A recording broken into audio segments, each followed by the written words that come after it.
జై శ్రీరామ్. అందరికీ శ్రీరామనవమి శుభాకాంక్షలు.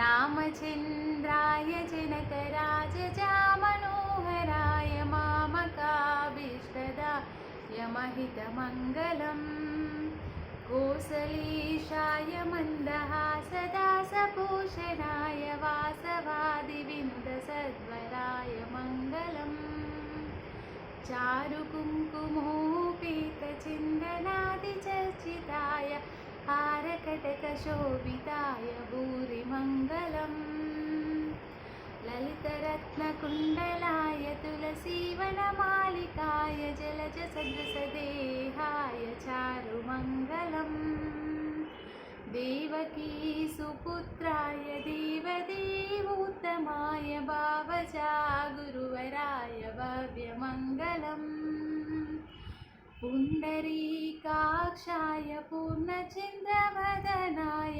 अण्डजातवाहनाय अतुलमङ्गलम् विमलरूपाय विविधवेदान्तवेद्याय सुमुखचित्तकामिकाय शुभदमङ्गलम् रामदासाय मृदुलहृदयकमलवासाय स्वामी भद्रगिरिवराय सर्वमङ्गलम् स्वामी भद्रगिरिवराय सर्वमङ्गलम् स्वामी भद्रगिरिवराय